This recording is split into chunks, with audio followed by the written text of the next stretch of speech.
안녕하세요. 현창윤 변호사입니다. 여러분은 형사 절차에 있어서 골든타임은 언제라고 생각하십니까?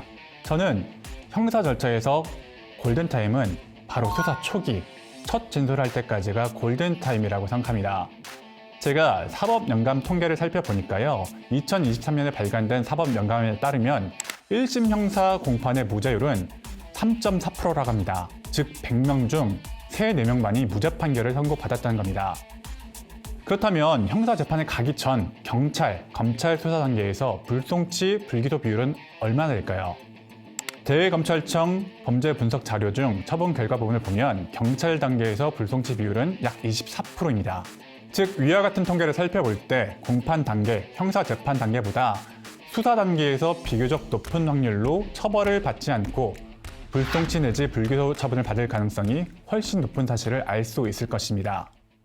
여러분이 억울하다면 수사 초기 단계부터 철저히 준비를 하고 대응을 해서 불송치, 불기소 처벌을 받는 것이 최선이라는 겁니다. 수사기관에서 처음 받는 조사에서 쟁점에 따라 자신의 입장을 정확히 진술을 하고 그에 따라서 증거자료를 준비해서 제출하게 되면 어려운 습관이라도 의외로 여러분의 억울함이 해소가 되고 불기소, 불송치 받게 되는 비율이 많이 발생하게 됩니다. 이 시점에서 피고소인이 고민해야 될 경우의 수는 너무나 많은데요. 기본적인 변론의 방향성은 딱 잡아두셔야 됩니다. 큰 변론의 방향성은 셋으로 나뉩니다. 첫째, 나의 무죄를 주장하고 밝혀낼 것인가, 부인이라고 하죠. 둘째, 일부 잘못은 인정하고 일부 잘못은 부인할 것인가, 일부 부인이라고 합니다. 셋째, 모든 죄책을 인정하고 최대한 선처를 구해서 처벌을 덜 받게 할 것인가, 이거는 인정 또는 자백이라고 합니다. 이렇게 크게 세 가지 큰 방향성을 잡고 각각의 방향성에 맞는 대처를 앞으로 있을 수사 절차에 맞춰서 집중해서 대응해 나가야 됩니다. 자, 수사는 나의 첫 진술에서부터 시작이 됩니다.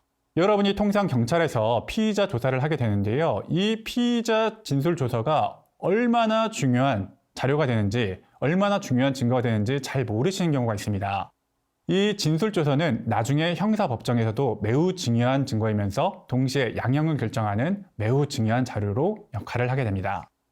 그러니까 지금만이 아니라 형사법정까지 일관성을 유지하고 신빙성 있는 진술을 처음부터 끝까지 하고 있는지 아니면 모순되는 증언을 하고 있는지 살펴볼 수 있는 매우 중요한 증거가 되는 거죠. 자, 여러분은 어떻게 생각하십니까? 여러분이 고소를 당하고 형사 절차가 진행된다면 경찰, 검사, 판사님 중에 여러분이 가장 중요하게 생각해야 될 사람은 누구일까요?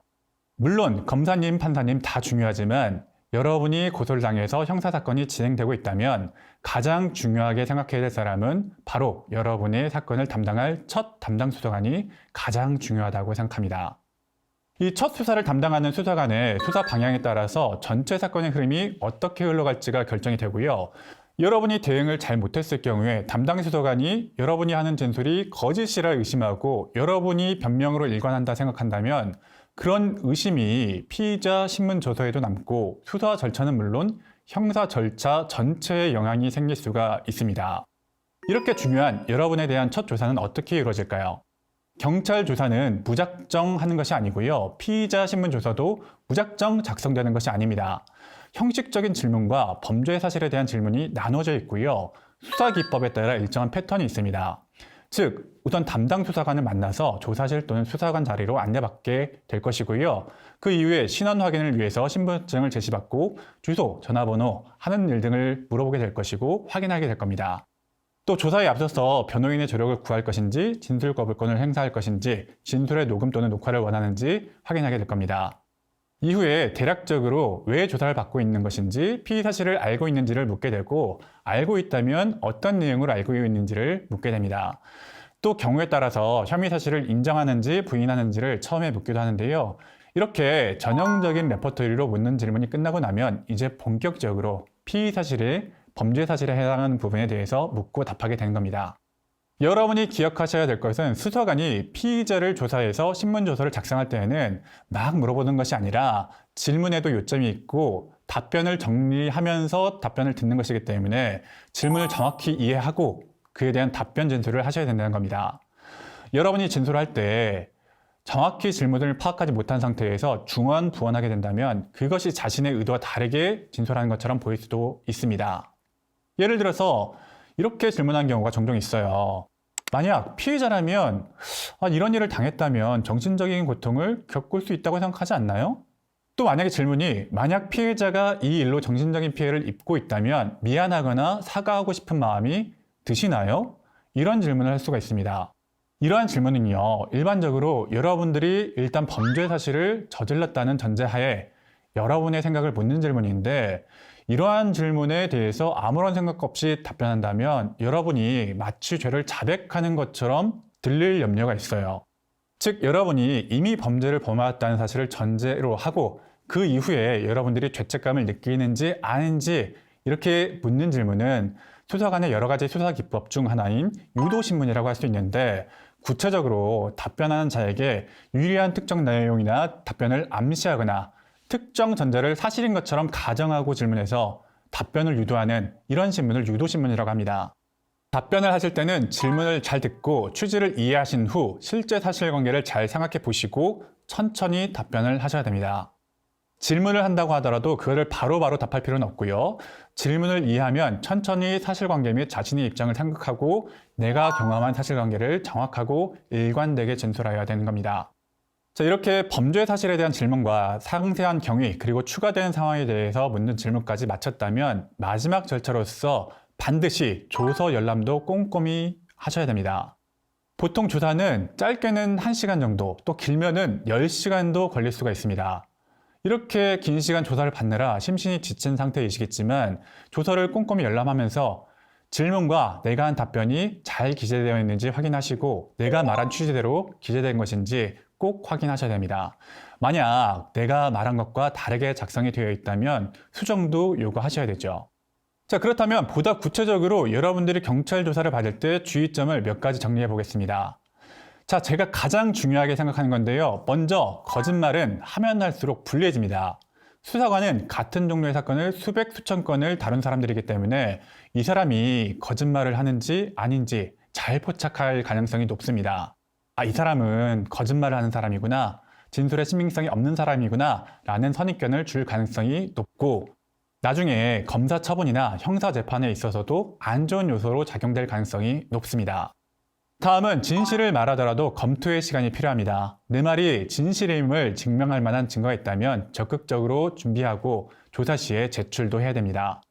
여러분에게 죄가 있는지 없는지에 대한 여러분의 공식적인 의견은 고소 사실을 충분히 검토하고 입증 자료도 검토한 후에 밝혀도 늦지 않습니다.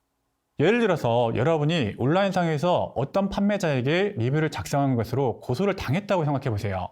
그렇다면 우선 여러분이 실제로 리뷰를 작성한 것이 맞는지, 리뷰를 작성했다면 어떠한 내용의 리뷰를 작성했는지, 구체적으로 리뷰를 작성할 때 실제로 경험한 사실을 토대로 리뷰를 작성한 것인지 아니면 경험하지 않은 허위 사실을 작성한 것인지도 따져봐야 됩니다. 자, 리뷰 내용에 판매자의 명예를 훼손할 만한 내용이 있는지, 여러 가지 사실관계 및 법률적인 평가를 거쳐서 각 죄명의 인정 가능성 여부를 판단해야 되는 거죠. 당연히 무분별한 악플은 하시면 안 되는 것이고 도덕적으로나 형법적으로나 범죄인 것은 맞는데요. 하지만 판매자의 마음에 들지 않는 리뷰를 달았다고 해서 모두가 명예훼손죄가 되거나 업무방해죄가 되지는 않습니다. 그러니 정확한 법률 분석을 하신 이후에 첫 조사에 응하시고 진술을 하신 것이 맞습니다. 자, 그리고 다음은요. 첫 조사 전까지 사건의 사실관계에 대해서 최대한 기억해서 시간적으로나 장소적으로나 공백이 없도록 사실관계를 정리해서 최대한 기억나는 대로 진술을 해야 됩니다. 무턱대고 모른다, 기억이 나지 않는다 라고 하시는 것은요, 사실 위험한 거예요. 이미 고소인은 구체적인 진술을 통해서 범죄 피해에 대해서 진술을 했는데 고소를 당한 피고소인이 막연히 기억이 나지 않는다라고만 하면 아무리 무죄 추정 원칙을 호소한다고 하더라도 의심을 할 수밖에 없는 사정이 되는 겁니다. 여러분도 많이 들어보셨겠지만 진술은 구체적이고 또 일관돼야 돼요. 여러분들이 주요 사실관계에 대해서 기억이 잘 나지 않는다면 기억이 나지 않는 시점은 정확히 언제이고 기억이 나지 않는 부분이 정확히 무엇인지, 그리고 기억이 나지 않는 이유가 무엇인지 진술할 수 있어야 됩니다. 여기서 한 가지 여러분들에게 진술 조사를 할 때 드리는 팁을 드리자면, 답변을 할 때 당시 배경 상황들을 최대한 구체적으로 진술하되 구체적인 시간과 장소를 함께 진술하면 좀 더 논리 정연해 보이고 신뢰감 있게 들린다는 겁니다. 예를 들어서 돈을 빌릴 때 상황을 진술해 보세요 라는 질문에 그때 카페에서 만나서 돈을 빌려달라고 했습니다 라고만 진술하는 것과 아마 그때 점심 식사 이후였고요. 오후 1시 정도 됐을 겁니다. 그분의 집 근처 땡땡구 땡땡동 땡땡 아파트 맞은편에 있는 땡땡 카페에서 만났습니다. 자리는 카페 안구석에 있는 테이블에 앉았던 것으로 기억하고 그때 제가 돈을 빌리는 입장이었기 때문에 음료는 제가 계산했던 것으로 기억합니다. 그리고 나서 1시간가량 고소인분께 저희 어려운 사정을 설명드리고 저에게 2천만 원을 빌려주시면 어떻게 해서든 1년 안에 갚기로 약속을 했습니다. 이렇게 구체적인 진술을 하는 것은 같은 상황을 묘사하는 것이지만 상당히 다르게 느껴집니다. 후자가 훨씬 현장감이 있고 객관적으로 설명하는 인상이 들고 진술의 신빙성이 높아지죠. 자, 오늘 제가 설명드린 대로요. 형사 절차에서는 첫 조사가 가장 중요하다. 꼭 잊지 마시기 바랍니다. 많은 분들이 형사 절차에서 법정 재판 단계가 중요하다는 것 당연히 아시겠지만 특히 저뿐만이 아니라 대부분의 변호사분들이 첫 조사, 그러니까 경찰에서 하는 첫 조사를 매우 중요하게 생각합니다. 한번 조사를 망쳐버리면 되돌리기가 정말 힘듭니다. 그러니까 제가 오늘 말씀드린 내용을 잘 기억하셔서 수사를 잘 대응하시면 정말 좋겠습니다. 감사합니다.